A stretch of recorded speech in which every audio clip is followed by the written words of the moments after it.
Okay. Right. Good morning, everyone. Can I remind you all that this meeting is being broadcast live over the internet, so we're all on camera. Please be aware you may be visible on screen when people around you are speaking. And please remember to speak clearly into your microphones. This meeting is available to view online now and in the future, whenever, wherever people want to watch it. We welcome the use of Welsh language at our meetings. I have no request for people to speak Welsh today, so this meeting will be conducted in English only. I'd like to welcome everyone attending the meeting today and anyone watching the meeting via the webcast. Please can all mobile phones and other noisy devices be put on silent. If there is an emergency alarm, follow the green signs and go to the ground floor of the Civic car park. Agenda item 1, attendance and apologies. Chris, any apologies, please? Yes, Chair, we've received apologies from Councillor Giles Davis. Okay, thank you. Members, any apologies you know of? Okay. Agenda item 2, declarations of interest. Justine, any advice from members, please? Thank you, Chair. I've sent around an email, and thank you everyone for responding to that. Councillor Jenkins, I believe you have a personal interest because of Jensen Travel, is that correct? Yeah. Thank you very much. And Councillor Evans, I understand that your brother-in-law owns... Your brother, thank you, owns a company, a bus company in RCT, and manages a Womaker Travel in Pontypool. But this would mean that you have a personal interest in item 5 and a personal interest in item 6. Is that correct? Yeah, that's great. Thank you very much. Thank you, Chair. Thanks, Justine. Okay. So we'll move on to agenda item 3 then. Minutes of the previous licensing committee. 11th of October 2018, which is on starts on page 3, page 4, page 5, page 6, and obviously you've got it in Welsh and on 7, 8, and 9 and 10. Everyone happy with it? Yeah? We move on, yeah? Okay, bro. Agenda item 4. Page 11, minutes of the previous licensing hearings, 11, 12, 13, approved the Welsh end, 15, 16, 17. Minutes of street trading consent hearing at the Civic Centre, Thursday the 15th of November 2018, which is on page 19, 20, and then Welsh 21, 22. Everyone happy with that? Move those? Well, okay. Agenda item 5 then, which is on page 23, taxi policy update, and I'll hand over to Alison for our report. Sorry, Chair, if I can interrupt at this stage. I have spoken to Alison this morning in relation to this.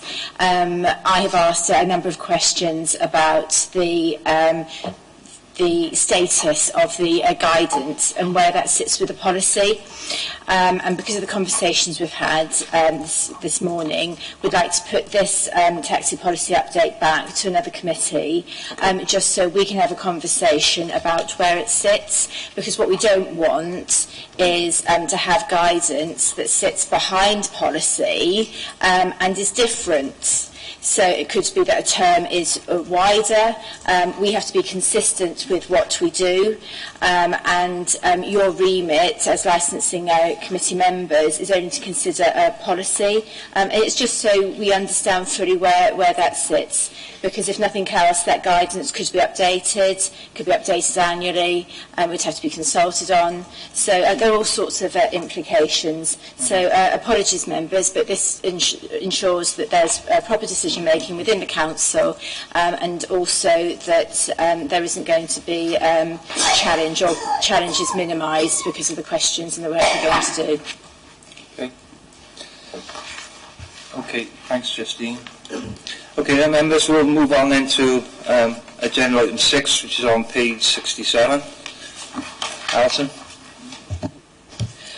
Yeah, thank you, Chair. I think this is going to be quite an interesting Article 4 members to consider, and particularly for those members that also are involved in the provision of bus services within the local authority, because this is going to really touch on taxi and bus provision. The purpose of the report is just to inform yourselves of the consultation taking place in Wales in respect of public transport, including taxis, and to seek your opinion on whether you wish to make a consultation response. This is part of a wider response by this authority in respect of this consultation, and any response can be made as part of or separately to the response in respect of local bus services. A response on behalf of all 22 Welsh authorities in respect of the taxi matters is also being drafted by the All Wales Licensing Expert Panel for submission, and we can also choose to submit that response on behalf of this authority if we want. I think, just to update you on that, is that that is quite close to being circulated, but I haven't seen that yet. So in terms of this, just to look at the recommendations, members are asked to consider whether they wish to make a response in respect of the Welsh Government's consultation on public transport, and if so, whether they prefer to formulate a response as a whole committee, establish a working group to formulate a response, or ask officers to formulate a response for approval by members. Or alternatively, if you do not wish to make a response in respect of this consultation. Moving on to the background, you may recollect back in March of 2018 that I reported to you that taxi licensing had been devolved to the Welsh Government. And given the outdated legislation and the new challenges facing the taxi industry, this had been identified as a priority for legislative review. So this is an update on where we're going with that consultation. A consultation on the future of public transport in Wales has now been launched by the Welsh Government, and that's attached as Appendix 1. And I've also given you the link that you can find it online. And just to update you, the mechanisms for responding are there as well, if you wish to respond individually. Okay. So what this is looking to do is to look at the planning and delivery of local bus services and the licensing of taxis and private hire vehicles. It was issued on the 10th of December of last year, and any responses must be submitted by the 27th of March. Okay. The stated intention of the proposals is to improve the legislative framework to provide the flexibility to better respond to local public transport needs, and to ensure consistency and coordination of bus services delivery and a more modern approach to taxi and private hire vehicle licensing. The consultation document identifies a mismatch between the legislation and modern practice, and they're saying that it's evident in the following problems, which are inconsistent standards, with different local authorities having different licensing standards, resulting in different costs for operators and variable safety and quality standards for passengers. In terms of enforcement, there's no statutory mechanism for enforcement against vehicles licensed in a different local authority area where an infringement has occurred. And safeguarding, the ability to obtain a licence in one authority and to work in another presents a risk when local authorities do not have the means to share safeguarding information. The proposals by the Welsh Government are as follows: national standards for taxi and private hire vehicle licensing, to allow a licensing authority to take enforcement action against any vehicle operating in its area, the creation of a mechanism by which relevant information can be shared for the purposes of safeguarding, and all of the existing taxi and private hire vehicle licensing functions to be taken away from local authorities and into a national joint transport authority.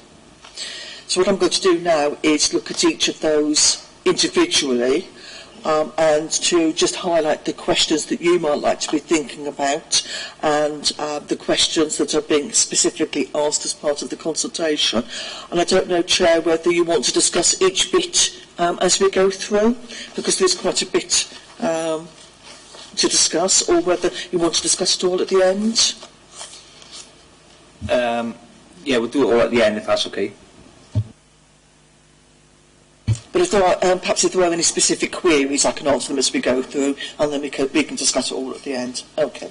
So looking at national standards for taxi and private hire vehicle licensing, the consultation report recognises that the 22 Welsh authorities have 22 separate policies, and this means differing standards across Wales. Whilst we have to accept that this is the case, members may wish to consider that each policy has been adopted in full consultation with customers, local residents and the trade in each area, and is accordingly designed to meet local needs of that area. Mechanisms already exist to coordinate between local authorities, ensuring that benchmarking and standardisation occurs where appropriate. A significant concern by the Welsh Government around the way in which fitness of applicants is determined is already in the process of being resolved with all 22 Welsh authorities, and that's in terms of the Institute of Licensing Guidance, and that's demonstrating the effectiveness of existing processing in standardising conditions. And in fact that document is the one that we're looking at in terms of our policy that we're going to come back to you at the next committee to discuss. When considering national standards, some points to note could include that the communities served by the taxi trades differ widely, covering both large cities and very rural areas, and these communities may have different needs. For example, in cities, the taxi trade may be focused on tourism and the nighttime economy, with buses providing comprehensive service for many transport users during the day. But in rural areas, where bus services may be infrequent, the taxi trade will be more focused on community needs, and there may be little or no nighttime economy or tourism implications in those areas. The economic picture varies greatly across Wales, with a vibrant taxi trade in some areas, but others reporting difficulties in continuing to offer services in rural communities. And in fact, I met with the Blaenau Gwent Taxi Association last night, and they were telling me just how difficult it is for them to provide any kind of service at the moment, and to bring people in to provide that service. The nature of the taxi trade delivering these services to different communities isn't uniform. Some areas have a high proportion of taxi services delivered by large private hire companies, whilst others are dominated by single proprietors that own and drive their own vehicles. And just to confirm, in Torfaen, I think we're about 50-50, and so I'm going to give you some more information on that if you want. The impact of a single standard could potentially damage the taxi trade and the service offered to customers, in that the adoption of a basic national standard could effectively decrease standards in some areas of Wales that currently have higher standards, whilst the adoption of a higher standard could affect the ability of the taxi trade to continue offering a service, particularly in poorer communities, which have limited opportunities to charge higher fares to recoup their costs. Local authorities currently work together to share best practice and benchmark services, and we do this via the Gwent Licensing Forum, which discusses local issues and how to address these. We have an all-Wales licensing expert panel which considers policy issues and meets with other national trade and enforcement organisations, including the Welsh Government. And we also have the Institute of Licensing, which provides training and guidance for officers, as well as a forum for discussion, and issues national guidance for adoption as appropriate. And all of this is used to make sure that we benchmark standards where appropriate. A previous Welsh Government consultation on taxi legislation raised the possibility of national statutory minimum standards with the option for local adoption of higher standards where appropriate. And I believe that we discussed that in this committee last year, whether that would be something that we would support.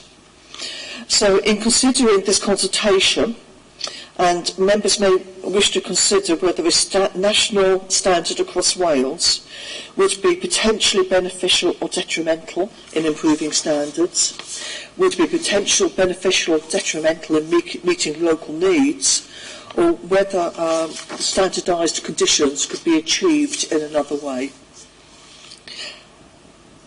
The consultation seeks response to the following questions, and I'll just go through those quickly. It's whether we agree with the proposal to introduce national standards, if there are any matters which we would like to see contained in national standards, or whether there are any matters which we would think should be excluded from national standards. What practical obstacles might there be to setting common national standards? And what would be the best approach for determining the content of those national standards? And it also gives the opportunity for any other comments or proposals not covered in the above questions. So that covers the consultation on national standards and some of the advantages and disadvantages. Are there any points you just want to clarify before I move on to the next bit? Councillor Jenkins.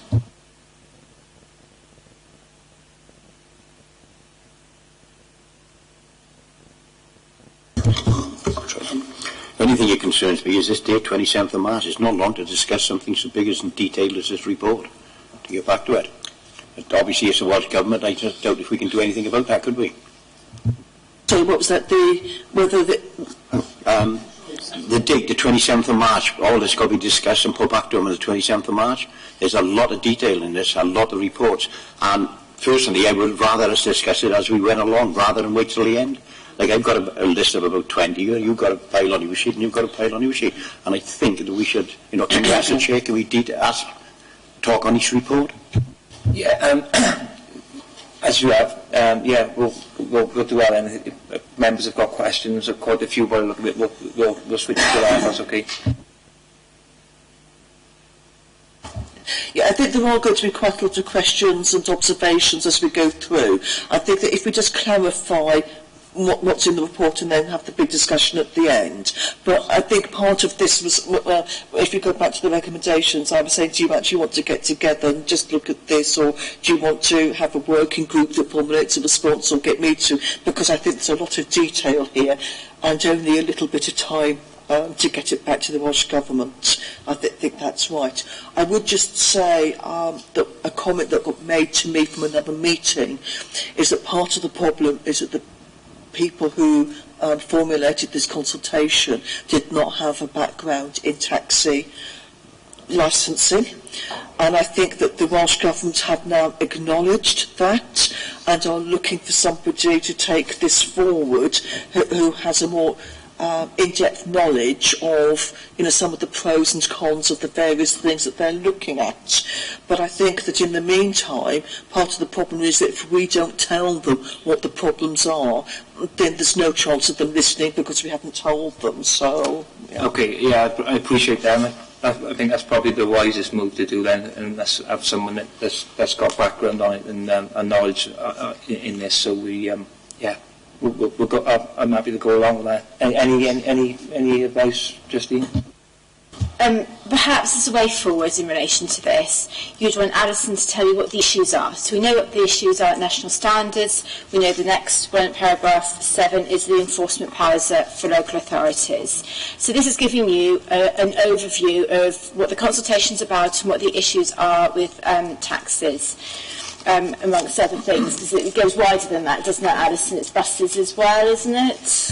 The consultation of buses as well, and what's going to happen is that, I'll just mention the buses now if you wish, is that there is a meeting with the various transport and highways interests that are involved in that, so there will be a wider consultation response. But what I think I might do, if you want, is just go through all of the report, to go through all of the issues that I've raised and the questions that are going to be asked, and then if we come back and have a round-table discussion at the end, I think that might be... Yeah, that's fine. I was just going to ask at each stage if there's anything specifically on the technical side of what we're discussing, then we can look at that now, but if not, I'll carry on and through the report. Yeah. Okay. So looking at the second area of consultation that they've put forward is on enforcement powers for local authorities. As some of you are very aware from having taken part in panels, the law currently only permits local authorities to suspend, revoke or refuse to renew a licence where there are serious problems in respect of that licence.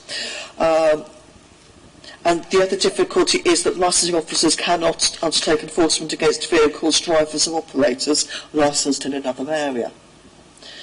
This has been a particular problem for us, as you're aware, with the cross-border.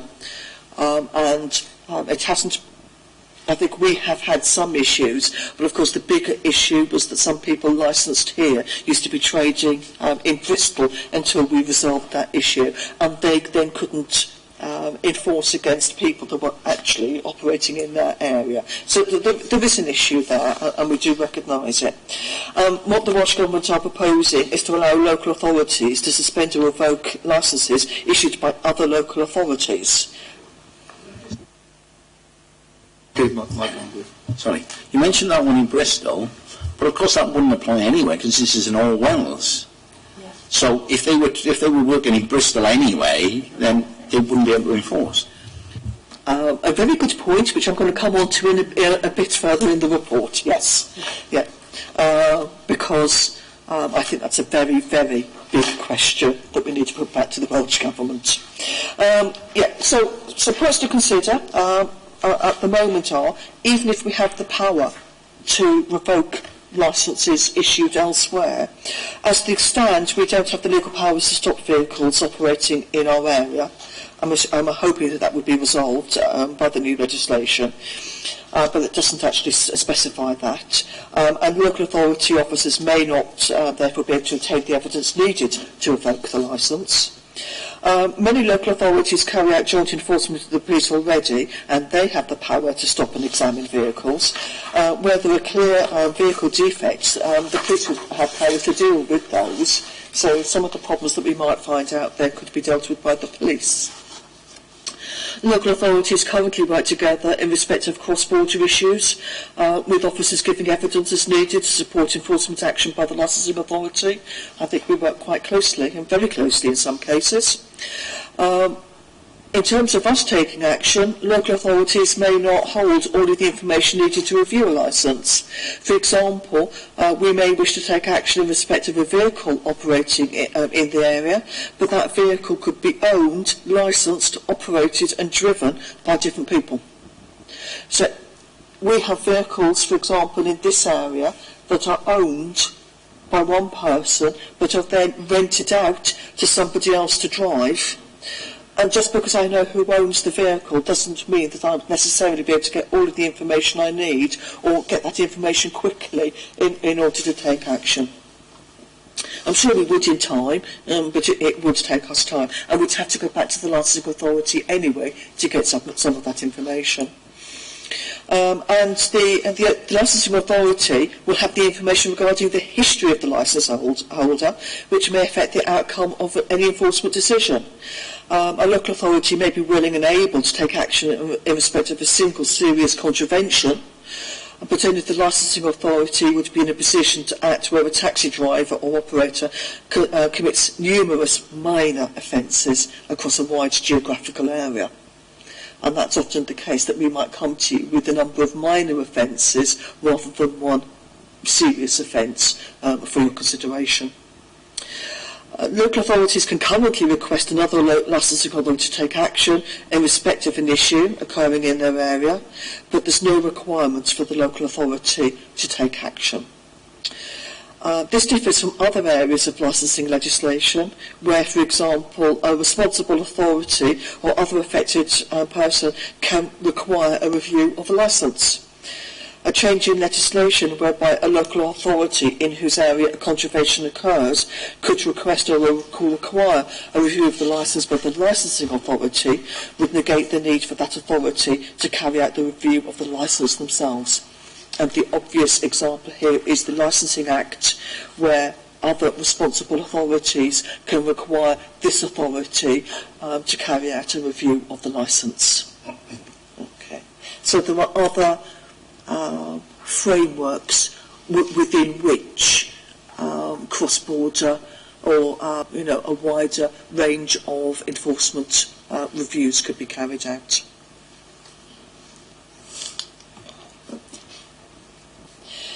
Okay. Local authority officers currently work together across all licensing functions. Just thinking. And local authority coordination groups allow officers to discuss issues and concerns between themselves and with other enforcement bodies. So we already have a framework within which problems in one area can be discussed with local authority officers from another area. I'm not aware, and I'm sure Simone will give us more information on this, but I'm not aware of any issues where another local authority hasn't taken action on evidence we've presented to them. No. And officers of another authority, I don't think they've ever failed to support enforcement action taken by this authority. So what we're saying is that actually we do anything that we need to do cross-border, we're currently doing within the existing framework. So moving on to some other enforcement powers, the consultation mentions that other enforcement powers are under consideration, but doesn't specify what these may be. At present, the review of a licence or prosecution are the only enforcement powers available to a local authority. Some local authorities have a penalty point system in place, but that's an informal process that feeds into licence reviews and prosecutions as required. Other enforcement regimes that offer a wider range of enforcement options, and these can help resolve contraventions and bring about improvements without the need for a licence review. And these enforcement options could include, for example, fixed penalty notices, which are commonly used for more minor offences, improvement notices, which require specified actions to be taken, or prohibition notices, which prohibit specific actions. A wider range of enforcement policies would actually benefit the taxi trade by allowing enforcement action other than a licence review that risks their licence and their livelihood. It protects public safety by allowing a prompt action in respect of contraventions. It's more efficient and effective for local authorities by reducing the need for costly licensing reviews. But it's also useful in supporting licensing reviews and prosecutions, in that we can show that a licence holder has been given an opportunity to remedy a contravention and has refused to do so. And that's how we quite often use legislation and enforcement in prosecutions. We say we've written to them, we've served notices, they've refused to actually improve, and that's why we're in court. So, in considering this consultation, members may wish to consider whether the proposed enforcement action, proposed enforcement powers, again, would be beneficial, potentially beneficial or detrimental in improving standard, would be beneficial or detrimental in meeting local needs, or could be achieved in another way. Just quickly running through the consultation questions that are being asked of us. Should a local authority be able to revoke or suspend a licence relating to a vehicle operating in its area, even if it didn't issue the original licence? Should a local authority be able to issue a lesser sanction in relation to a vehicle operating in its area, even if it didn't issue the original licence? And are there any other comments or proposals around enforcement not covered in the above questions? So just a quick check, are there any technical queries that you have just on the content of that at the moment?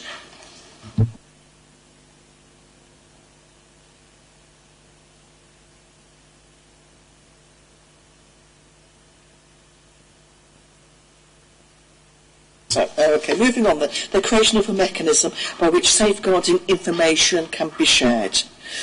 One of the consultation highlights is that there currently no legal requirement for local authorities to share information with one another, which may assist them in their decision making. For example, if a driver is refused a licence or has his licence suspended or revoked by one local authority, it can be difficult for another local authority to obtain that information. And what there's a real fear is that if somebody is refused or revoked in one area, they'll just go to the next area and then the next area and then the next area until they find somebody who is willing to issue them a licence. And of course, the intentional use policy notwithstanding, those drivers can then come back into the first area to drive under certain circumstances.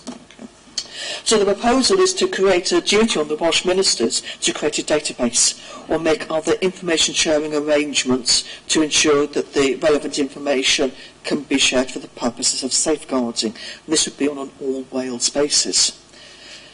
However, the Local Authority Association has commissioned the development of a national register of Hackney carriage and for tyre driver refusals and revocations, and I've actually attached that information for you, and it's what I've attached for you is the guidance for local authorities, which is guidance on adopting the National Register of Taxi Licence Revocations and Refusals. And that gives you information on the policy that, and the arrangements that they're bringing in at the moment.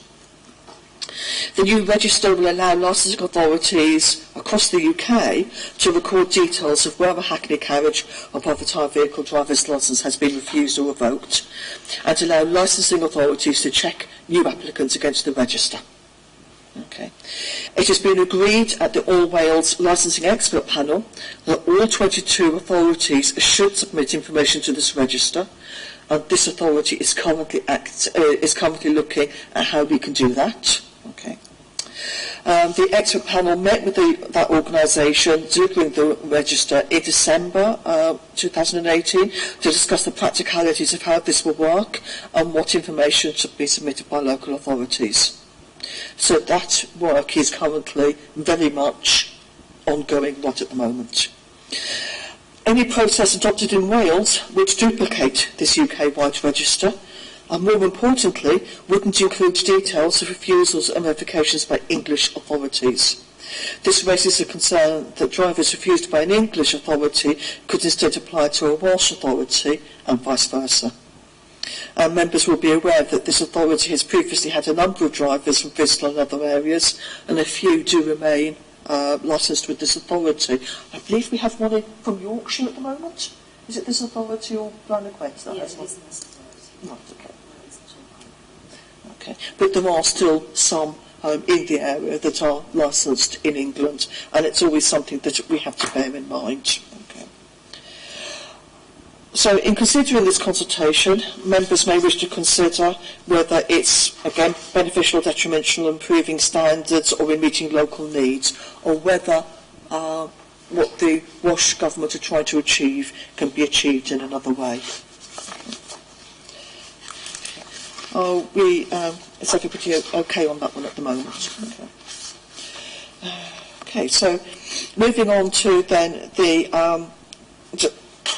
as I said, they're just looking at whether their proposal to create a database or make other arrangements for safeguarding information to be shared, whether we agree with that, and any other information that we've got on that one at the moment, and any other comments. So moving on to the creation of a joint transport authority to cover taxi licensing matters. This is actually, there's not a lot of detail given in the report, but an awful lot of things for us to think about when looking at this. What I'll do is perhaps skim through some of the information, but I think that it just to highlight the edited highlights of this one. I think that might be an idea, yeah. So as I said, the consultation is looking really their plan A is to have a joint transport authority which will cover buses and taxi licensing. Okay. Very few details are given on how this would work, and at a recent meeting between Welsh Government officials and local authority officers, it was clear that it hadn't been considered in detail because they don't have anybody at the moment in Welsh Government to do so, so they're looking to put that right at the moment. There's a number of advantages and disadvantages to this. For taxi users, they'd have a single system and a single standard across Wales, that they'd know what taxis look like, they'd know what to expect. It would encourage bigger companies that can offer app-based booking systems, for example. I can see that Uber could come in with a single system, and that anybody can use that wherever they are. And also there'd be a single point of contact for enforcement. So they only have one phone number if they've got a problem wherever they are in Wales. I think there are some downsides in terms of the public, in terms of if we have bigger companies, there's less competition, potentially. And in particular, if it goes towards the bigger companies with an app-based system, the vulnerable groups are the people perhaps least well placed to use that, and it'll be whether the elderly or disabled or other vulnerable groups would be able to access, if you've got big companies working via app, whether they'd be able to access services effectively. For the taxi trade, again, a number of advantages and disadvantages. I think that a couple of big advantages for taxi companies is they only need one set of licences in order to trade across Wales, in order to be licensed by each local authority. And in fact, we've just had a query from one company that's licensed elsewhere and wants to now be licensed by ourselves. And the big company that would be affected by this would be Uber, one licence, and they'd be able to trade wherever they want to then. So I think that would, benefit some companies, but it would also lead to increased competition in areas where the bigger companies don't currently exist. A single standard would mean that the trade would more clearly understand what's required of them, and it would be the same across Wales wherever they trade. I think that in terms of the single standard, that could mean that for some of them their costs would decrease where standards fall, but their costs could increase where standards increase. I think that speaking to the licensed trade yesterday, one of the big issues for them is the cost of licensing, and a single licensing regime could reduce the cost of licensing for the trade. Although it would also mean that they may have to apply to a single company or organisation that wouldn't be local. They might have to apply in writing or via a web-based application system, and I think that some of the trade could suffer with that. At the moment we do offer a very detailed service for some of our trade who are unable to struggle with filling in the forms. So that, again, advantages and disadvantages to that one. I don't know whether you have any other comments on that one to add. On the application process? Yeah. Yeah, I think that with taxi licensing in particular, it's exempt from the Rehabilitation of Offenders Act, and that is for a reason, is that the job is... we have to know and we have to be certain that we can trust these people to carry out this role. They carry all of society's vulnerable people, school children. We have to know that who is applying for that role is the person that is stood in front of you. I think that there are a lot of areas that need to be addressed with this policy before it can be accepted.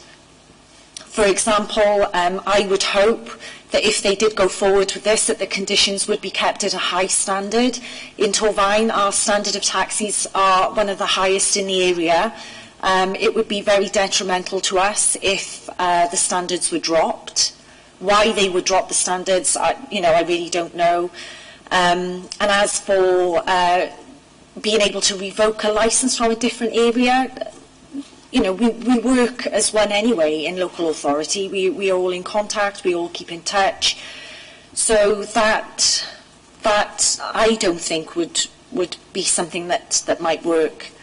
But what concerns me is the checks on the drivers, the larger companies taking over the small companies, app-based bookings. How do you know what is being recorded through those bookings? At the moment, our policy states that we require certain information to come through. I use those complaints books, the booking systems. Whenever we have a complaint in, I can go into an operator and I know I can chase that job. I can find the driver. I can look at the time it's taken. What information is going to be recorded? I know from some of the bigger companies that they don't keep names of people that have booked. So instantly, it's changing and it's decreasing the standard by doing that, I believe. I was just going to make an extra comment, is at the moment, because we're locally based, taxi drivers know who's out there, and they know if there's a problem, and they know who to let know, so that we can go out and investigate. And they're actually a really good source of information for us. And if we lose that the local knowledge. I think that could be, but it's also the local support and the local advice that we can give to the taxi trade, some of whom will not be best placed to apply online to a national. I'll just bring in Councillor Mills and then Councillor Evans. Yeah, carrying on from that, on the number of recent panels I've sat on, the local knowledge has been absolutely invaluable, and we wouldn't have come to the conclusion we have if we didn't have that local knowledge.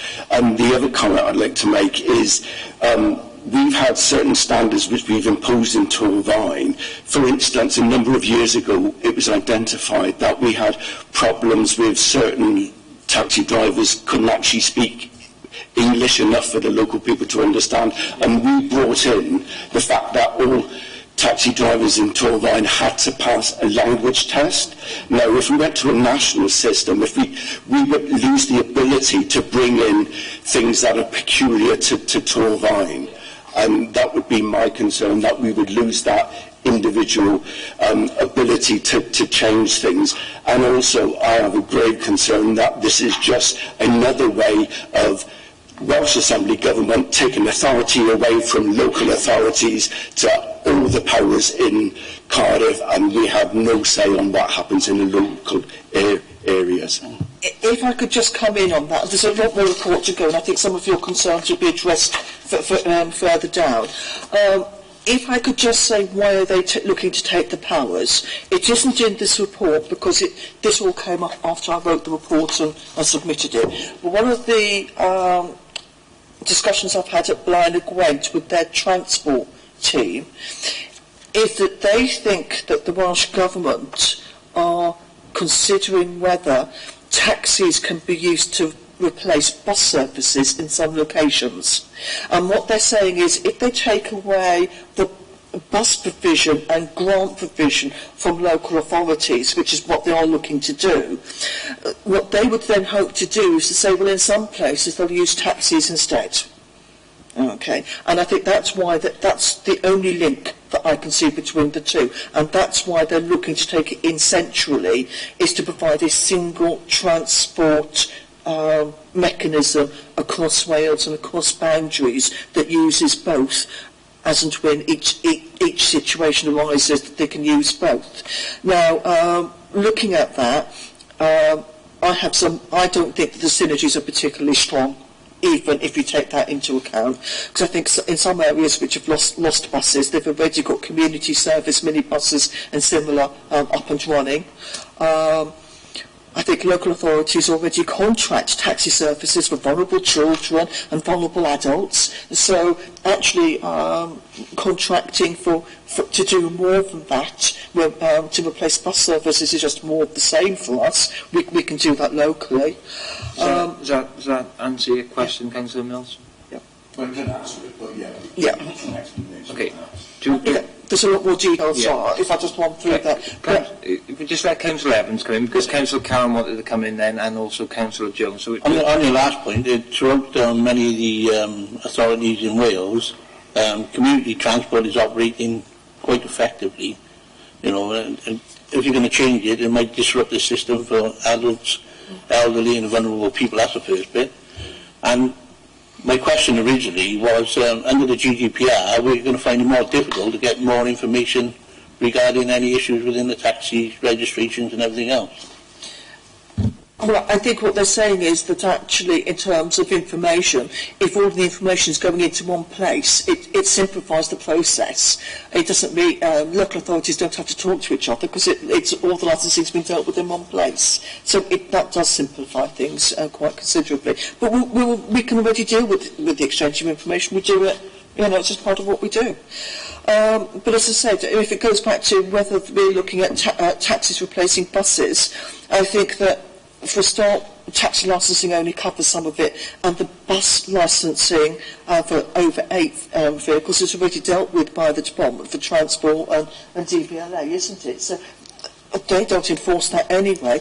And also, if we talk about vulnerable people, we have to say that some of the minibuses are never going to offer the accessibility that a nice bus, which lowers down to pavement level, is going to offer. So I think there's some issues there. Okay, if you could, yeah. A lot of these buses got wheelchair access and lifts and everything on the back, so they are accommodating these minibuses, not just a taxi. I think that they are there, but if you've got a minibus that can only take one, whereas you've got a bus that can go around and take a couple of wheelchairs and a couple of prams and all the rest of it, and also they can wheel straight off the pavement onto the bus, I think that is much more accessible for people than this proposal. Anyway, if we move on... 1 second, Alison, if I can just bring in... There's two councillors waiting to come in for a second, so if I bring in Councillor Cowan in a minute. I think we need to either take this to a task and finish group or to, because, I mean, there are huge numbers of implications in here. I don't even understand why the Welsh Government is doing this. I mean, we don't make any money out of taxi licensing fees. They're not going to. It's going to cost them money in the long run. So I don't even understand why they want this system. I can understand why they'd want a national database. That makes a bit of sense. But then again, you've got all the issues about Wales got a big long border with England, and it's an awful long way from Carnarvon to Cardiff on a difficult journey. So if you're talking about national licensing, how is it going to be done satisfactorily? Because you're going to want to see these people, and you can't seriously expect somebody to travel from Carnarvon to Cardiff with all of their taxi drivers and everybody else. So, as far as I'm concerned, there needs to be some local compliance. And the other issue is, if they start taking away services from the local authority, we'll lose our enforcement arm. We won't be able to enforce. That'll mean there's less licensed taxis on the road who will just drive around, and they'll just stick a taxi in their window and they will pick people up, and then there's all the dangers that come from that. So I think this really needs us to either come back as a committee and go through it bit by bit over a period of weeks, or a tax and finish group. Yeah, so can I just bring Councillor Jones in a sec, because she's on the same point as Councillor Cowan. Basically, I was just going to agree with what Glyn was saying, because I've written down, as a local authority, we are better placed to look to our taxi drivers. We're a community, and failure to do this will not safeguard our general public users, and it really frightens me that we will lose control of this. Just bring the legal officer in a second, and then... do you want to jump in now, Simone? I think the whole process as a whole would put public safety at risk. I think that the licensing regime would be changed. It would be made much easier for different types of people. I don't think the checks would be carried out properly. And also the public register, it sounds lovely, but as you know as councillors, a lot of the issues that we deal with haven't gone through the law courts. They are, it's information that we couldn't release to the public, and it's information that couldn't go on to that list. So apart from having information to say this person was revoked, I can't imagine that there's any other personal information that could go onto that list. So it would mean that we would still have to go to the licensing authority that revoked the licence in the first place to find out the information. There are things that we've dealt with over the last couple of weeks that have come from the police that cannot go out into the public realm. So you could not put that onto a register. So that's just another question I think that needs to be addressed. Okay, let me just bring Justine in with... Chair, I don't have any comments. Safe to say, Edison's provided a very detailed report on what this consultation's about, because it's devolved to Welsh Government, and therefore it's giving you a flavour of the questions and the directions that Welsh Government are going in. When you're being asked today as to whether you want to formulate a response, it's you will have questions, but it's how we incorporate that and what we do about it. and I can go through the recommendations with you in due course as to your views, but really this is a public transport and taxi Welsh Government consultation, and it's really what you want to do with the information that Alison is providing you with, because a lot of it has serious implications for how it's dealt with in the future. Councillor Parish. Thank you, Chairman. I mean, I agree with a lot of, well, everything Lynn said, but wouldn't it be better if officers went through this first and brought a report back, even if we have to have a special meeting, and we could either add or, put our comments as well, because it really does take and means experts can do a far better job in the beginning, do you know what I mean, than members, because of the experience of them. I don't know what... Perhaps I could just add a comment in there. With the recommendations, you look at C, and it says ask officers to formulate a response for approval by members.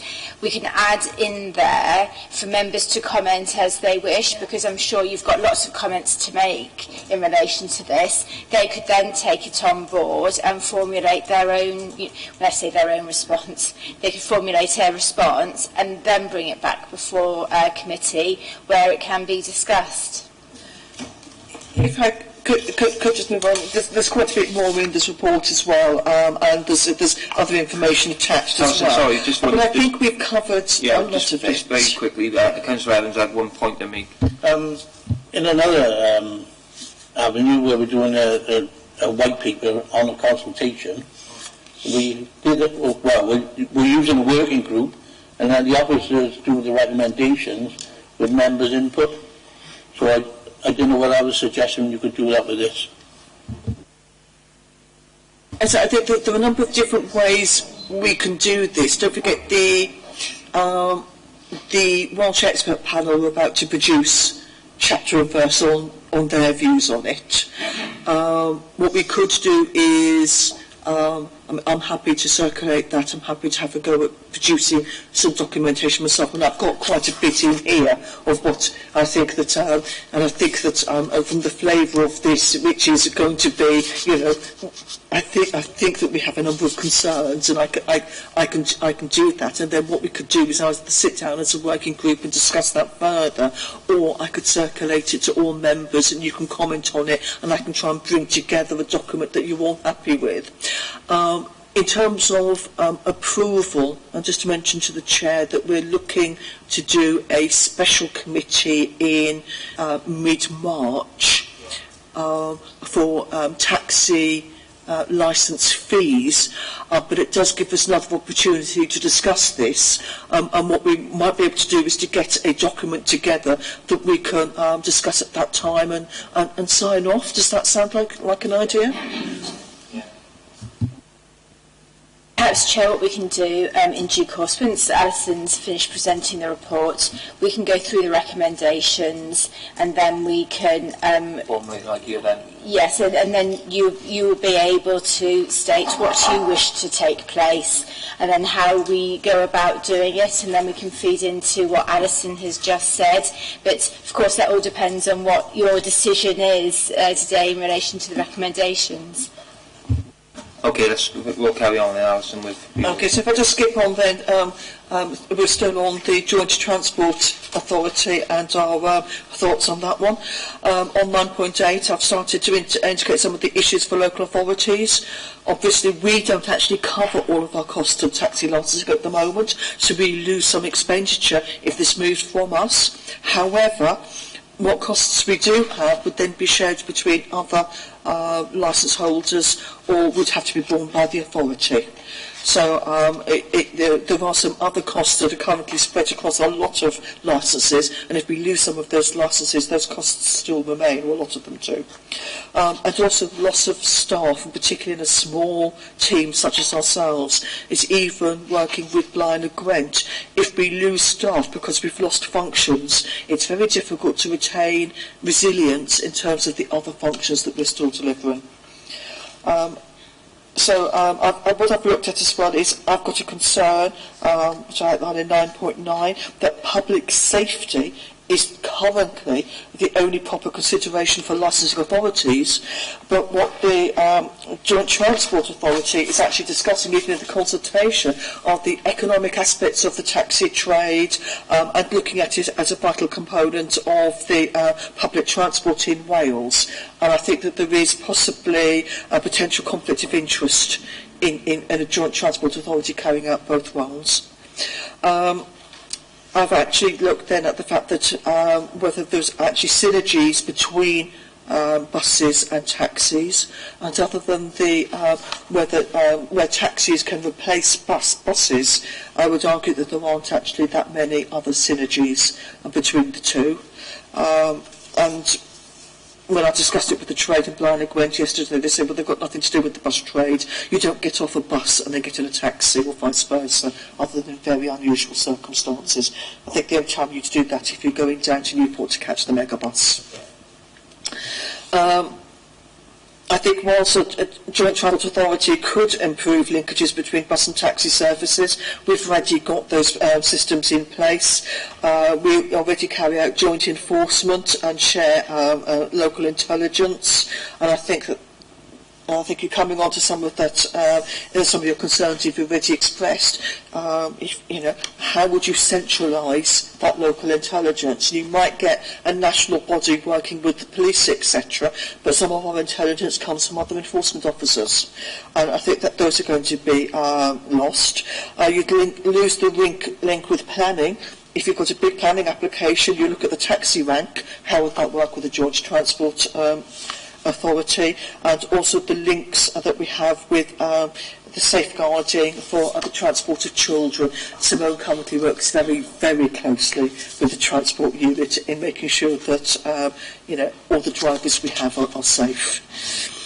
As I said, we've already got working arrangements in place, so we're already worked together across Wales. So a Joint Transport Authority would have to look at what added benefits that bring, or whether there are disbenefits. In fact, of if you win on some, you actually lose rather more. So in looking then, again, it's just going to be a case of whether you think this would be a good thing or a bad thing for local standards and local needs. The questions that was being asked as part of the consultation is whether we agree with the proposal to take licensing functions away from local authorities, or they do have an option B within the consultation, is that that we think that local authorities should continue to have a responsibility for enforcement, but we would then have the national standards, the national safeguarding, and all of the other things that are discussed in this consultation. So we do have the option to say, no, we want option B, which is the local enforcement. Just a couple of other things then on general matters that I wanted to bring to your attention. One of the things that they're looking at is how it impacts on the Welsh language. Certainly having a Joint Transport Authority would simplify getting policies and forms into Welsh, but in fact if you've got national standards, we can do national forms anyway, so we can do that another way. And also to mention the third appendix that I've attached to this report, and I think this actually covers a number of the points, Councillor Mills, that you were raising, is that the Department for Transport have already started looking at legislation in England as well, and they've produced a document on taxi and private hire vehicle licensing, steps towards a safer and more robust system. And this actually specifically has things about to speak English and things like that, and whether people can actually communicate effectively. It looks at CCTV, background checks and information sharing, training and engagement, and that isn't actually looked at in the Welsh consultation at the moment. It actually looks at rather more than the Welsh consultation is looking at. It also raises the issue that if changes are being made in England, do we want to coordinate what happens in Wales? Because otherwise what could happen is that somebody on the border would look at the Welsh legislation and the English legislation and decide which one suits them best when making an application for licensing. So we have all of that again, and I think that then one thing that we could perhaps go back to the Welsh Government and say, well, we need to think about what's happening in England, at least bear that in mind. It may be that we can do something different, we have the power to do so, but if it's radically different, that has implications that we need to be aware of. So that's it as far as that report is concerned. I've gone into the budgetary implications and a few more bits and bobs. But it's, I think that that's going to be the bulk of the matters that you would wish to consider. Well, thanks very much for that, Alison. Just before I open it up to members for questions and comments, is there, Simone, have you got anything you want to add to the report here? Okay then, so anything from you, Justine, before I open up? Only that I'll go through the recommendations, but I don't know if you want me to go through that now, or whether you wish to comment on what you have heard. Members, you've got any questions or comments that you want to make now? With all the information that's been supplied for the consultation, I just thought that the idea of a working group that the officers could work at and bring it to members, and they can add on anything they think specific. It's, just an idea. Sorry, Councillor Mills, I do apologise. Perhaps then, if I go through the recommendations, that would enable you then to have a discussion about where you want to take this, and if you are concerned about particular areas, to identify them now, because it would assist Alison and Simone, because they'll be working on this going forward. Does that sound acceptable, Chair? Yeah, I think that's okay. Yeah, well, let's go through the recommendations and then we'll work it from there. Thank you. First of all, I'm just being pedantic, I know, but I would like to amend the title of the report, just because I want it to reflect that this is a Welsh Government consultation. It's not Torfaen's consultation. So, members, I'd like you to agree that I could change it to Public Transport and Taxi Welsh Government consultation. Is that acceptable? Thank you. Thank you very much. Then the recommendations are that you wish to make a response in respect of the Welsh Government consultation on public transport, and if so, whether you prefer to formulate a response as a whole committee or establish a working group to formulate a response, or ask officers to formulate a response for approval by members. I would add to that for members to comment individually to the licensing department. Alternatively, that you don't wish to make a response in respect of this consultation, and if that's the case, I would add that you wish the All Wales Licensing Expert Panel to respond and for Torfaen to feed into that. You have different options today, and actually, if you want a working group or task and finish group, then it's just how we formulate that decision, because it is open to you as to how you wish to deal with this. Alison's made suggestions in the recommendations, but it may be that there are three parts to this that you want to individually consider it, feed into licensing, ask licensing to draft a report, and to have a task and finish group to discuss the detail of it. I don't know, members, I'm going to hand over to you because it really depends on what you want to do. Councillor Mills. Thanks. Can I propose then that we adopt option C and set a date for everybody to contact the licensing officers with their own individual comments and proposals? That's what I would like to propose. Councillor Carroll and Councillor Jones. Just to put a slight amendment to that, in the sense that we all use taxis. We all know people that use taxis. We are all involved in the process. I think it would be. I think Ray is right. We need the officers to go away and formulate a response. However, I think we need to do more than just comment on that response. I think we could do with a response coming back to us to give us a little bit of time to go through it and to make individual comments from our own perspective on those responses. Okay, Councillor Jones and then Councillor Parish. Basically, what I was going to suggest that we have a task and finish group which works with the licensing operators and takes on board all our concerns and brings us back to this committee for formulating.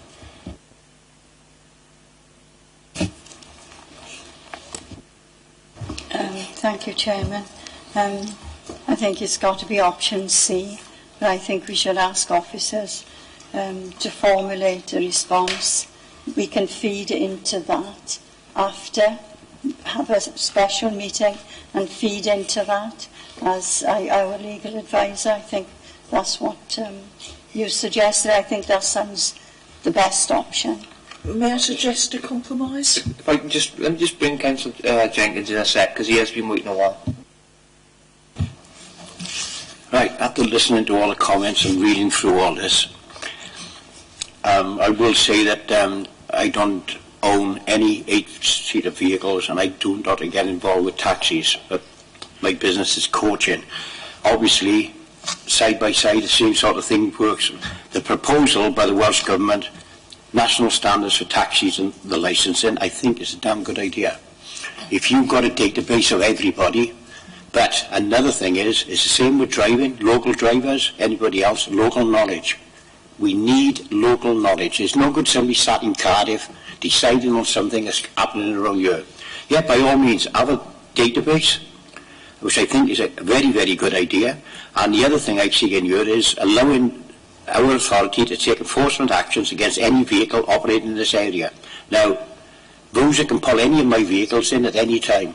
Nobody in here has got the authority to pull any of my vehicles in. That's nationally. If Rosa's not out here for 6 months, we don't see her. But I do operate to a nice standard.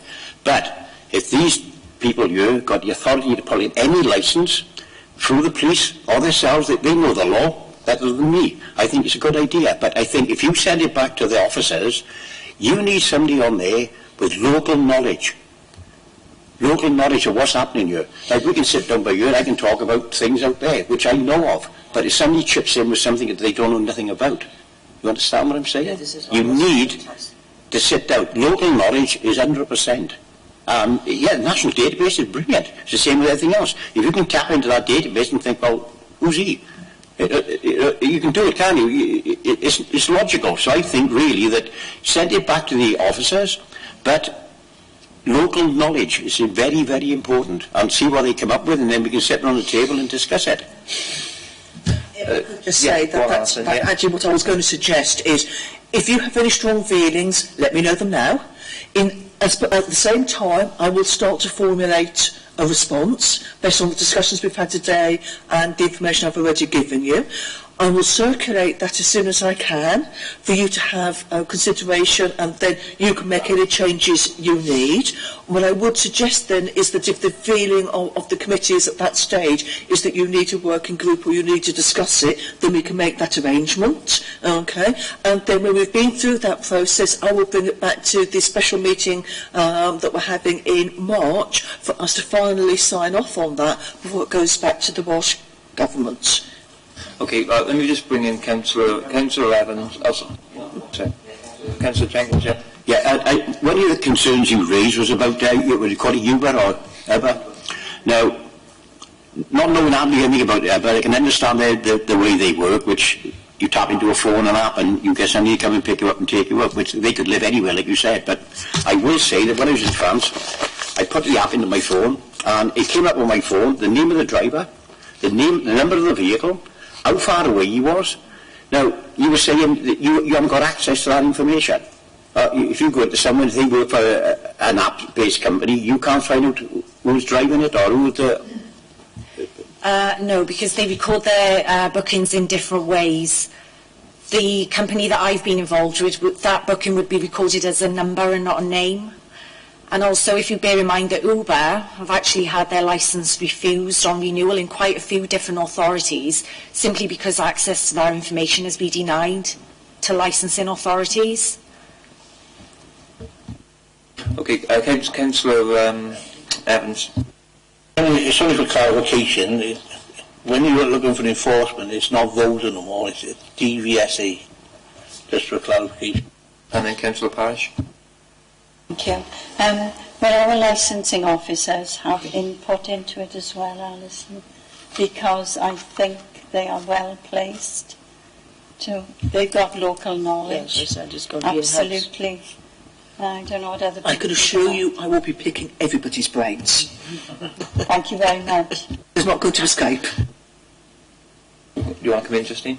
Thank you, Chair. Just feeding on from what Alison was saying in relation to the recommendation, I just want the recommendation to be really clear as to what you want. Councillor Mills suggested a date to contact the licensing department by. I like that suggestion simply because we've got to be mindful of the fact that this response has got to be in by the 27th of March.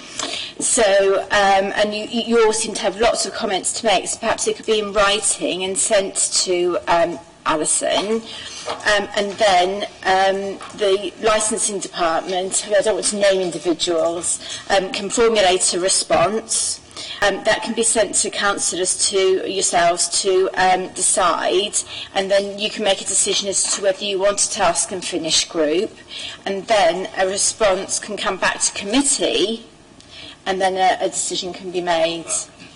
But members, if there is going to be a task and finish group, then I'm not going to sit here and say how many should be in that group and or who should be on it. I would imagine that's something that the Chair would discuss with yourselves and with Democratic Services, because that would be set up in a particular way within the Constitution and is agreed as a way forward. But so if you agree to that, then I think that those should be individually listed. Councillor Mills. Can I propose the what I said to start with the amendments that Justine has made? Yeah, everyone agree with that? Yeah. So we go along with that. Just a show of hands on that then.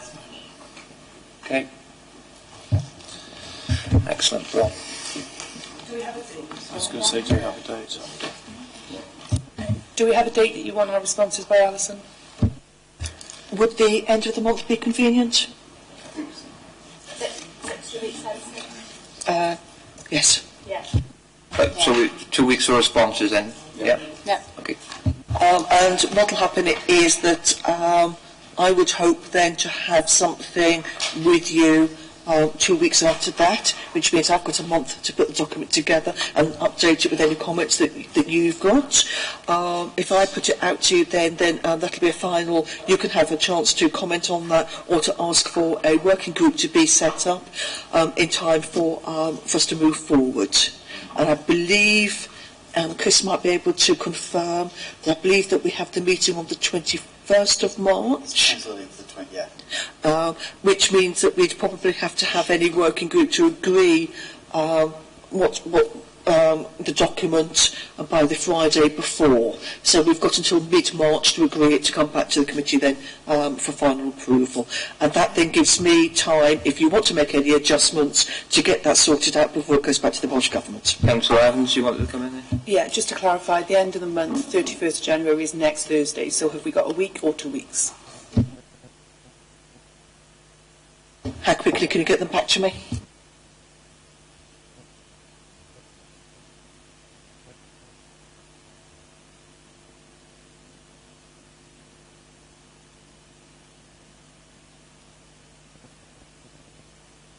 Sorry, thank you. I should know better by now. If we're meeting on the 21st of March and the response has got to be in by the 27th, does that allow you sufficient time, Alison, in relation to finalising everything? Should it be brought forward? I think that I have claimed in the past to be quite quick at doing reports such as this, and to be fair, I've done a lot of the thinking anyway. To put So you're going to have a certain sense of déjà vu in that the information will be cut and paste from here, and then cut and paste from the comments that you've made, and cut and paste from what we get from the expert panel, and then we'll work on inventing the rest of it from there. We'll see how we go. But I'm hopeful that we'll be able to get it back out to you. So it's just over a week then, it's a week then for you to get comments into me, and then I've got 3 weeks then. Hopefully I'll have something, at least in draft form for you to consider, and that we can carry on working on from there. Well, Councillor Jenkins? Is it possible you could call a couple of us at a time? Obviously with time restraints and things like that, and you got other things on your mind, if you could call, say, 2 or 3 of us in at a time and have a chat to us, or meet us in a room somewhere? I am aware of time constraints, and we're all very pushed for time with other things going on as well at the moment. So what I'm going to suggest is that if a subcommittee or panel is needed, or working group, that we formulate that as soon as possible after I've got the report out to you in 3 weeks' time. But in terms of the rest of it, I think if you wanted to have further conversation, I'd almost rather have everybody in with a single brainstorming thing that something we can then take away and feed in. But at the moment it would be difficult for us to have do this in small groups. I think that would be very time consuming and resource intensive. Councillor Jones? I think what Councillor Jenkins was referring to, rather than everyone bombarding you, you appoint 1 or 2 people to take on board everybody's concerned, and that 1 person or 2 persons formulated to save everybody. You know, that's what we, Chair, the only comment I would have in relation to that is if members individually comment to Alison, then we've got proof there. And if anybody then asks us, well, what's been done about this? Well, we can say, well, our committee members, they individually sent emails to licensing and commented. It doesn't matter whether you say the same sort of things, and it could be that you'll both sit down and you both go through what your comments are and provide a joint response. That's fine, that's not a problem. But that's what I was referring to, to do us have the same ideas, send it on behalf of if you want to do that, that's not a problem. It's just having something in writing will help the department. Okay, so I think we've settled that one now. We'll move on now to agenda item 7, which is on page 227, licensing fees, and hand over to Alison for the report.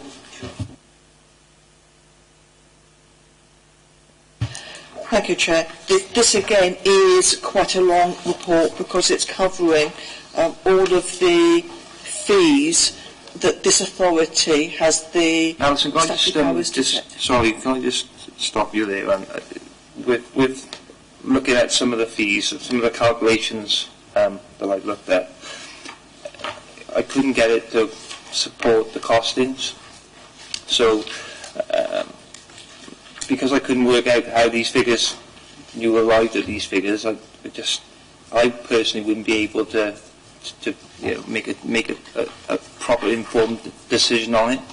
So I don't know whether we want this to perhaps go back to yourselves so we can see exactly how you formulated these costings. I don't know if Justine wants to say anything on that. Because I could discuss it. If I could just say that the method of formulation has been the same as we've used for the last 2 years for gambling fees, and are set out in Appendix 1, which is the licence fee setting document, and that just says what's included, what's excluded, and how we go about calculating the fees. What we do is, and what I've done for each of these, is I've looked at 2 things. I've looked at what I call the underpinning costs, the things that we can't do without in terms of underpinning each licensing regime. And that would be things like setting policies and procedures, setting the fees, having authorised trained staff, and all of those things that you need before you actually get an application in. And then for each process, we've worked out what the application process is from beginning to end. So from sending out, answering queries, sending out the application form, processing that form, and then for Simone in particular to go out to start enforcing and to do the enforcement that's necessary in respect of that regime. So it's been quite a detailed process. Yeah. Can I just bring Simone in on it? I mean, what's your thoughts on this formulation?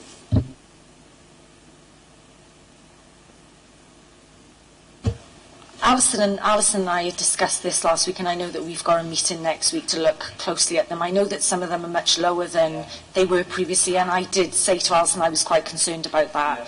And we have arranged to have a meeting next week to re-look at them and look at the way that things are done. I'm a little bit surprised because there's a new system in place which takes longer. So my view, they should be a little bit higher, or at least be the same as they were previously. But we do have a meeting next week to go through this. Okay, well, I could just come in though, that particularly on the taxi fees, which I think Simone was talking about. Some are higher and some are lower, but they've all used the same system to work them out. And unfortunately, we didn't have the previous information from Steve Bendel when he worked them out, and some things have changed in terms of, but I have worked each of these out. The difficulty we have, Chair, is that we have to consult on taxi fees. So if the purpose of this meeting was if we agreed those fees for consultation, we'd then go out to consult for 28 days and come back to yourselves for final decision. But if you want to leave the fees for the next meeting, which we could look at all of them in March, but it means that the taxi fees, which is the bulk of our income, we couldn't then implement on the 1st of April. We'd have to implement that later, once we've got the fees, once we've done the consultation. Yeah, I think we should maybe have this revisited purely because of the, some of the decreases are quite substantial. So. Perhaps, Chair, as a way forward then, because of what you've said, and obviously it depends on what other members say about this, but if you are unhappy with the fees, another report can be written. It will be the same information, but it can be more detailed, and you can actually then see the workings out. So rather than just having it in the appendix, it can be inserted into the report. You'll still have it there as an appendice, but you'll have the detail about the calculations and how they're calculated, and perhaps that would be a suggested way forward with this. Yeah, I would agree with you on that. But Councillor Mills?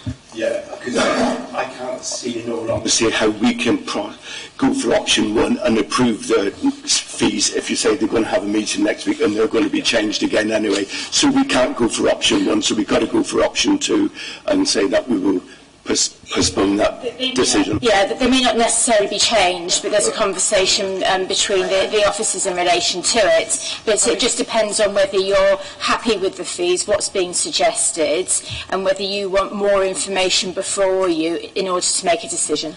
I would feel we need more information. Yeah, and some of them I would like to see changed, if I'm honest, because some of them are extremely low.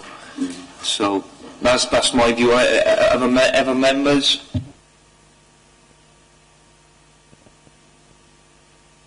Okay, is that it? So we're going to ask Alison to relook at it and bring it back to us. Is that okay? Everyone in agreement to that? Yeah. Just show our hands on that then. Okay, thanks. Okay, so if we move on to agenda item 8, which is page 273, which is the quarterly report update. Over to you, Alison.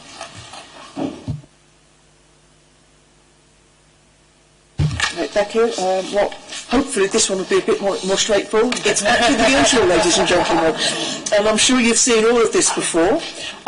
As time is Well, actually, we've managed to skip a few. I was going to kind of precede this one, but as we've actually kind of skipped a few others, we might have more time to look at this. I don't know whether, how you want to deal with this, Chair. Should I just go quickly through it? Yeah, I would say so, yeah. Yeah, that's okay. Okay, thank you.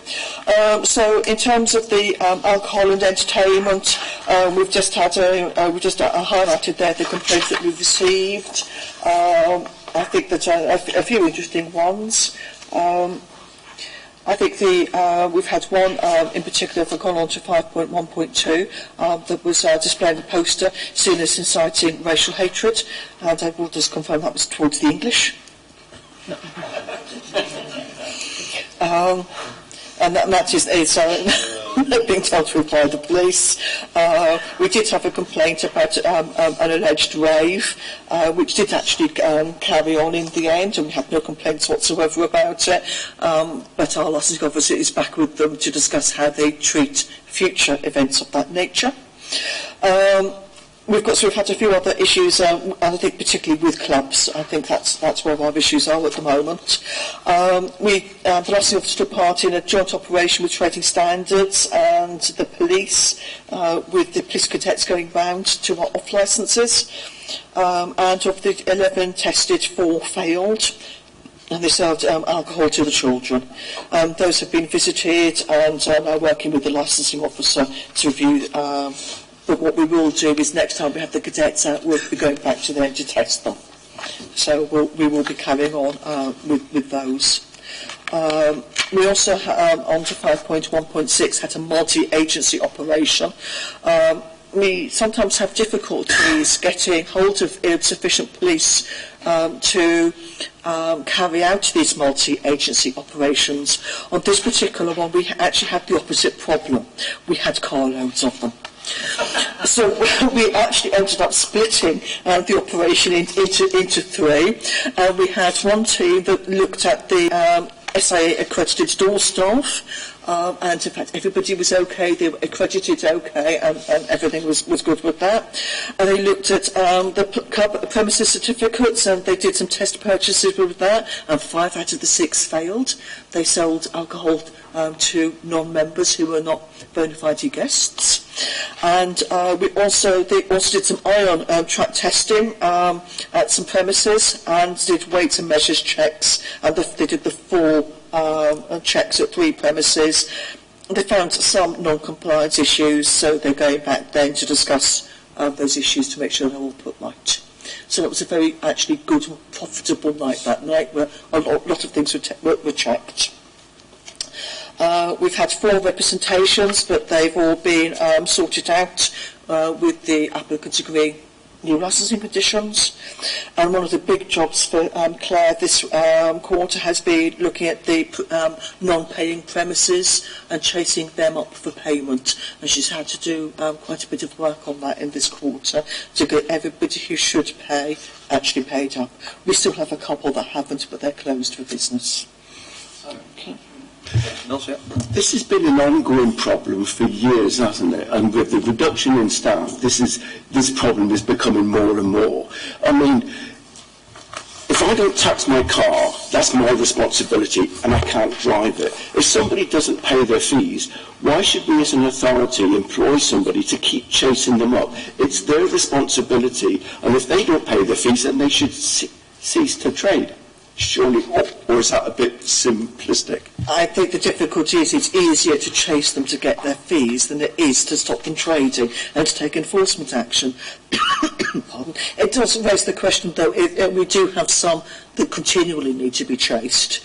And I think that it may be that we could look at those and say, well, you know, next time they don't, it'll be kind of... But what we do is we give them one chance. They don't pay, we go in and tell them, and some of them, you know, the officer walks in, and they say, oh, yeah, right, here's the money. I'll just hand over the money just like that. But it can be, you know, that some, particularly some of the smaller businesses, need to be pushed. And they do pay, they just haven't got round to it. But, sorry. Every single year we have the same conversation and it doesn't seem to improve. So can we, you know, as a committee say, can we be more forceful in it then?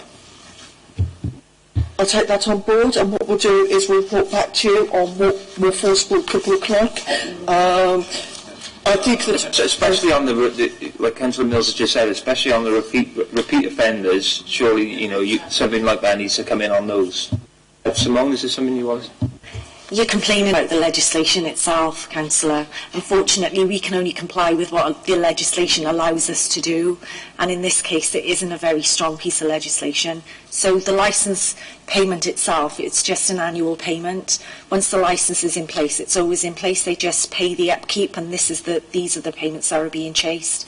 You can suspend a licence on non-payment, but that is a long drawn-out process. But the legislation itself is not very strong, and it's that causes us the problem. Okay. So we'll have a look at that. And I think that, moving on, just to let you know,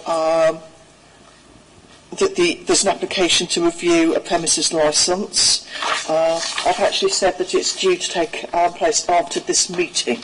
In fact, it was due to take place at 2 p.m. today. It will still be taking place at 2 p.m. today, but to consider an adjournment, and we'll report back to the next committee on what happens from there. Okay. On the last item I put under the premises, the alcohol licensing side is I've given you an update on the minimum price legislation, and just to confirm that the consultation on the minimum unit price of 50p per unit of alcohol is now closed. We're just waiting for some feedback on what happened with that consultation. But this is going to be taken forward now for enforcement and implementation by the Welsh Heads of Trading Standards. So what's happening is they're having meetings with the Welsh Government. They're going to be funded by the Welsh Government in the first instance to do inspections of premises to check that everybody is charging the right amount. It will fall back to the licensing team because we're in there as well. So officers will also be looking to make sure that people are charging the right amount. And obviously if the illegal sales are found and are still ongoing, then it may lead to the review of licences. Okay, but basically, I'll keep you abreast of what's happening with that, but it is, trading standards are taking that forward. Are there any queries or questions on the Licensing Act matters? Okay, moving on to the Hackney and private hire licensing then. Simone's been busy dealing with taxi-related complaints from members of the public, covering matters such as rudeness by drivers, advertising and signage, smoking, overcharging, and all the usual suspects. Simone in particular did become very involved in a case where a driver's medical condition rendered him unfit to drive, and he then had his licence revoked on that basis. Obviously we can't suspend, we have to revoke and then put the licence back when he's ready to drive again. Unfortunately, there were considerable difficulties and chasing around, trying to get the GP and the consultant for that driver to give us the necessary paperwork to be able to get him back on the road. And this has happened before. Simone's had difficulties in the past getting the necessary medical certificates. And we've actually had doctors saying, but it's our job to decide when a driver can drive. And we're saying, no, but they have to give the certificate upon which our decision is based, because we can't make medical decisions. And I don't know whether Simone wants to comment any further on that, but we have had some difficulties on that one, haven't we? I've queried quite a few, 3 actually, in the last 3 months, medical certificates that have come into us. And they have given brief information in relation to heart conditions. When I've checked the DVLA at a glance guidance, the medical guidance, there should be further information on the reports in relation to the conditions that the drivers are suffering with. So I've had to go back to the doctors and ask them if they carried out these separate checks. On a number of occasions they haven't. So we've had to then take action against the driver until the doctors can come back to us and clarify that these extra checks have been taken and that the drivers are fit. I'm finding that this is becoming a more regular occurrence. It's almost as if the doctors don't like to say no to the drivers. And it just so happens, unfortunately, I know way too much about medical conditions now, way too much about heart conditions, after dealing with them, and I can recognise when there is an issue. So we have to go back and do those checks. But I am finding that it is becoming an issue with us now, that the doctors do not want to say no to the drivers for whatever reason. And this particular gentleman, I mean, we met him together. He was pulling his hair out for a land, trying to get this all sorted out. He also had a consultant involved, and they're not always the best on dealing with paperwork and telling the GP what's going on, so the GP can make a decision. So it was a real issue for this driver. But we worked with him. We've managed to get it sorted, and as soon as he had the necessary paperwork, Simone sorted out his licence, so he could go back to driving. But just for you to be informed, we have moved that driver down now to yearly medicals as well, just so that we can keep an eye on the condition. So just looking at some of the panels that you've heard, there was an application for a renewal application that hadn't been submitted in time. Having heard the evidence on the condition of the licence, you permitted that one. Whereas the one on the previous convictions, that was, I said I've reported that to the committee separately, and in fact that one was not. The panel on the one with the previous convictions, was that... Is that next week? That's next week, is it? Right, okay. Moving on to 5.2.5 then, this was the big one which a number of you have been involved in. And that's the review in respect of the private hire operator previously mentioned to this committee. That was brought before a reconvened panel in December for decision. The panel heard new evidence from the police regarding an incident that had occurred at the premises, and on the basis of that information determined that both the private hire operator's licence and his driver's licence should be revoked. We've worked very closely with the company, and in late December another licensing panel heard an application from a family member for a new operator's licence, and that was approved, and all of that paperwork has now been done. And just to say that we've also gone through all of the process of getting vehicles licensed, relicensed. Simone and the rest of the team have worked very hard on that. I would say this has been a very difficult time for the company concerned, but the working relationship between ourselves and that company have been excellent throughout, and it's therefore hoped that the previous issues that led to that process in the beginning will now have been resolved. I would also like to thank members for all of your support and kindness through that period. I know it was a lot of work for yourselves as well as for us to get that sorted, but we're hopeful that moving forward that will now, that company will now work with us and we'll be able to sort any problems out. If there's anything that you want to add to that?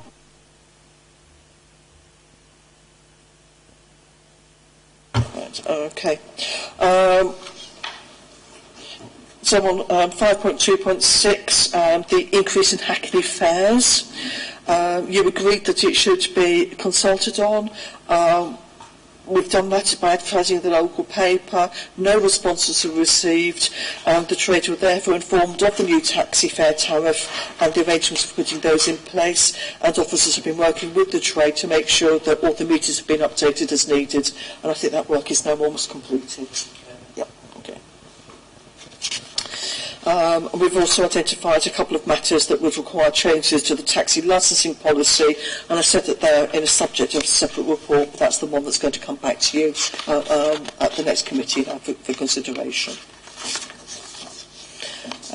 In terms of I'll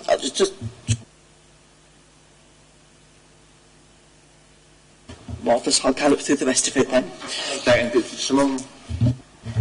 Can I just add that over the last 3 months I have organised 3 separate police operations in relation to taxi inspections. Unfortunately, the police have had to cancel right at the last minute, so if you're wondering why there hasn't been an update for a while in relation to out-of-hours working and taxi enforcement, it's because the police are very short-staffed, and in fact the last time they cancelled was about an hour or two before we were due to start, down in relation to staff shortage on their their part. So I am still working with the police, and we are still trying to organise dates and sort out that out-of-hours enforcement.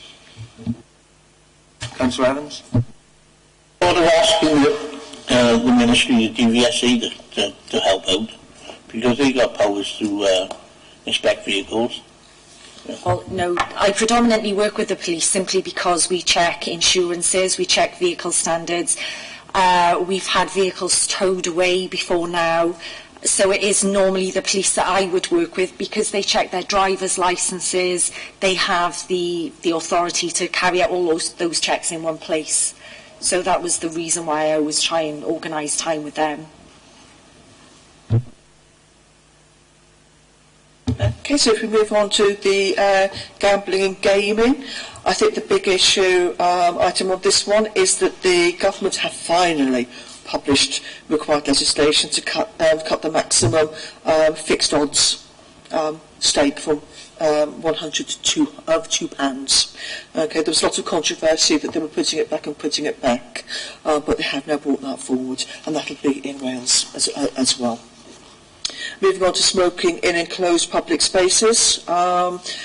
Just to let you know, we had an appeal in respect of a fixed penalty notice, although the officer was very sure that she had seen smoking taking place. The driver claimed that an electronic cigarette was being used instead, and the view of the court was that it could not be proven beyond reasonable doubt that the driver had in fact been smoking. Given the difficulties in differentiating between real and electronic cigarettes, one of the things that we're going to be asking you is whether we should update the policy to prohibit electronic cigarettes as well. So what we want to do is go out for consultation on that point. Okay, but that report will come back to you in due course. Looking at street trading, you heard an amended application during the quarter for somebody, for a meat wagon who wanted to trade on a Sunday just before Christmas, and you agreed that. In terms of charity collections, there's not much going on at the moment, and for scrap metal, likewise. In terms of animal establishment licensing, we've had a couple of allegations of unlicensed dog breeding, which I'm following up at the moment. There's been an announcement by the Welsh Government on plans to consult on banning third-party sales of puppies and kittens in Wales, so it's something for yourself to keep an eye out on. These are also gaining traction very much in England, and I think that they're really moving forward in England on this. And I've attached something on Appendix 2 on Lucy's Law, just to update you on that. And I think I think there's been something went to Council that this authority has said that we're going to support that. Yes, so DEFRA consulted in England, they got 6,800 odd responses on it. The overwhelming majority of which supported a ban on commercial third-party sales. So they're going to be proceeding with that ban. I'll report back to you on what's happening in Wales. But what I do know is that the Welsh Government are asking questions now of local authorities about how many have we got licensed, how many do we think about there. So they're starting to scope the issue here with Wales, so they can start to think about what's going on. Just to also let you know that I will be coming to you shortly with the English model licensing conditions, which I'll be looking to adopt for ourselves, so that we're adopting the same standards. But I'll report to you later in the year on that. Just looking at some of the other things, it's quite busy in terms of service requests, although we're not fully recording all of those yet, so we're not able to give you the full information, but we're getting a lot of people just asking queries and questions, and it all takes time. But the good news is that this quarter there are only 5 freedom of information requests, which is actually quite low. I think I've had 3 this week. So I think that, it can be very, very variable, and also in terms of the amount of work that's involved in responding to those. Moving on to the overall workload results, I've attached as Appendix 1 the overall workload figures for the year to date, including this quarter. I think it's fair to say, Simone's already referred to the new database system, the number of complaints received, and that is impacting on some of the inspections and proactive work that has been achieved so far. But I can say that Simone has been buzzing out of the office very busily over the last few weeks to try and catch up on the backlog, which is on the case. What we will do is be prioritising the high priority work to at least make sure that's completed, and if anything isn't finished, we'll make sure that that's pulled forward into the early part of next year to try and deal with that. Looking at management issues in terms of the constitution, I think we are still looking at that, and also I've had Candace report on the committee structure and some of the other matters that we're looking at that to bring reports forward to yourselves. And I'll just let Justine come in on this. Thank you, Alison. I know that I promised this for a number of months now, members. It's just been my caseload, and there's been other priorities I've had to deal with for the council. I have informed the chair of this, so he's aware of the situation, but it is something that I will be progressing in the next few weeks. Thank you. And then moving on to policies, you've previously agreed that sex establishment and charity collection policies should be developed. I'm making a start on that, and I'm hoping to have initial drafts for your consideration by the early summer that we can then go out to consult on. The consultation in respect of the gambling policy is completed. The policy has been agreed by council and published, and this now comes into effect on the 31st of January. And that will be enforced until January 2022, so you can expect the beginning of the new review and consultation process in 2021. Okay. Fees, they're subject to a separate report, which you've now decided to put back to a later meeting. Just let you know, the collaboration is ongoing. We've had no complaints against service, and I think that's all we're commenting on at this time then.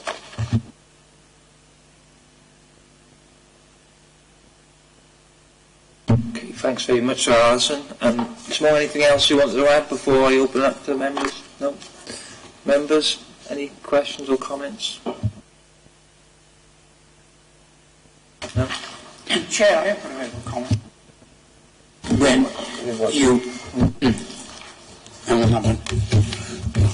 When you came up about medicals, up until about 2 years ago, myself and Ben will tell you, to maintain our PSPs, we have to be our medical with our own doctor, right? But there's been a relaxing of this now, so all the people that are being backed up trying to get medical doctors can go to an outside establishment and be granted the medical that possibly could infringe on anything that Tobin Borough Council got to at the present moment, stating that they must attend their own doctor for their medical. We are very much of the opinion, and I think Mr. Imagine Simone's nodding her head here, very much of the opinion that they should go to their own doctor, or at least their own doctor's surgery, to get these medical certificates. It has to be somebody with a knowledge of the history of their medical condition. Otherwise, I think some authorities do allow people to get the medical certificate from anybody they want to get that from. But how do they know the history? The only history they know is what that person has told them. That's not sufficient, in our opinion. I think that's very much in your opinion. Yeah, I agree, and it is a policy condition as well. That you cannot have to use your own doctor. Take the likes of myself and Gwen, we can go to an outside body without the medical information in front of them, then we get our medical pass. I mean, I think it's worth noting, for future reference as to whether or not these people are going to go to outside bodies and submit their medical application too for the driving license. No, I think that we require a medical certificate as part of our licensing policy, and we require that to be from that person's GP. Now, the only exception to that is in one of the cases that Simone dealt with, where we're having considerable difficulties getting the GP to sign the right medical certificate and to actually give us that information. As I think that in the end we did suggest to that driver that they go to another GP within that same surgery. And I believe that was... So long did you want to come in? Yeah. But I'll bring this up.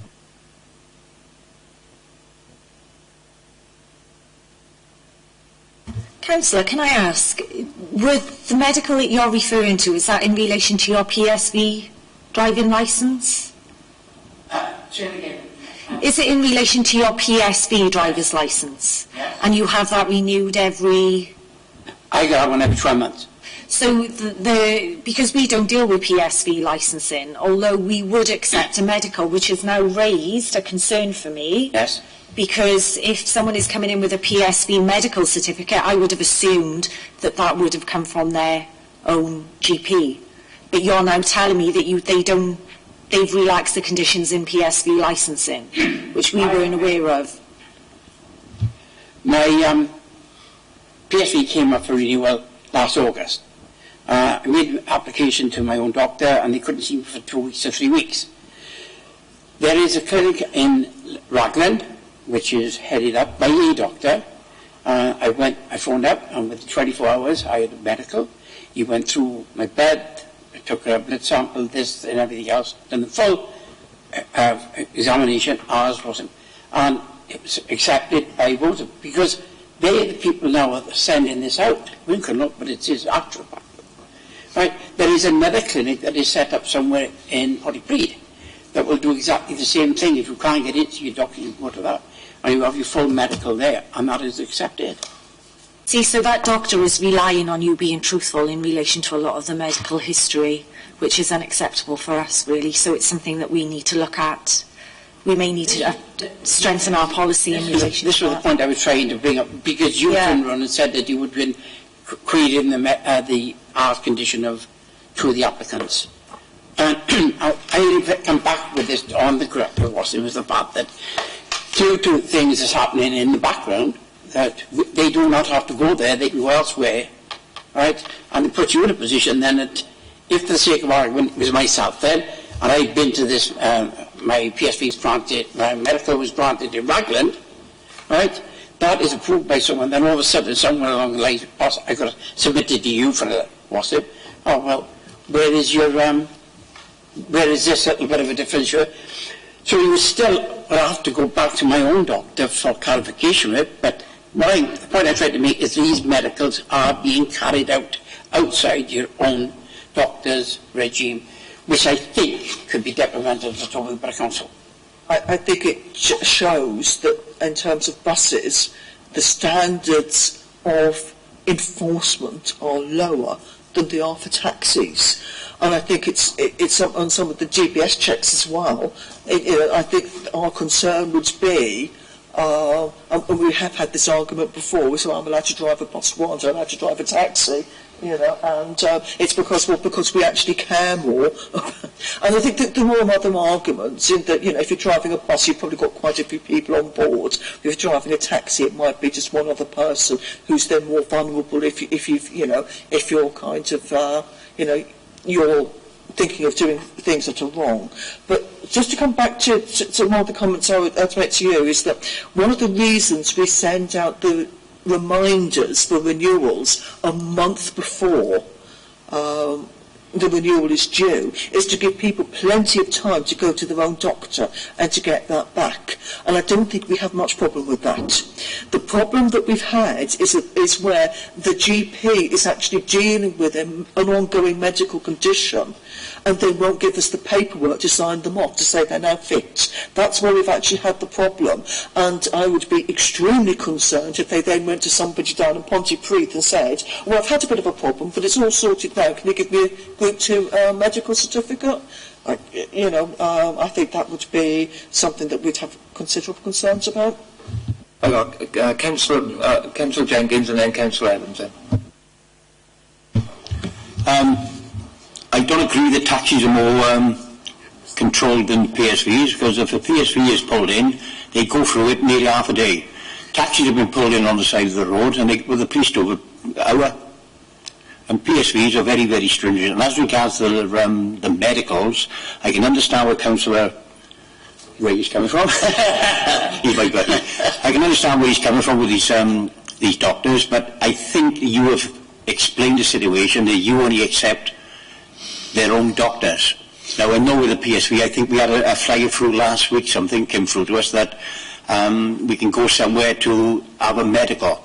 Now, if anybody with any honesty or integrity is going to bypass the system, I can understand people going to these doctors, but I don't think they're going to go to these doctors to lie. I think they're going to these doctors because usually your own doctor, you've got an awful job. Like Ray, I got out one every month, every year. And it is hard for my own doctor, even if I give him 2 months advance to get one. So I would consider going to Washington, but I wouldn't go to a different doctor and lie to him. Because at the end of the day, not only have I got my business to support, but I've got to be careful. Like you said, I can have 50 people behind me, sometimes 70 people behind me. So if anybody is doing that behind people's backs, I think it's a sad world. So I think the other difficulty, sometimes people misunderstand the medical advice they're given. We've had that, where, and in one case, Simone was actually the one who actually got the information from the certificate and actually had to tell the person how ill they were.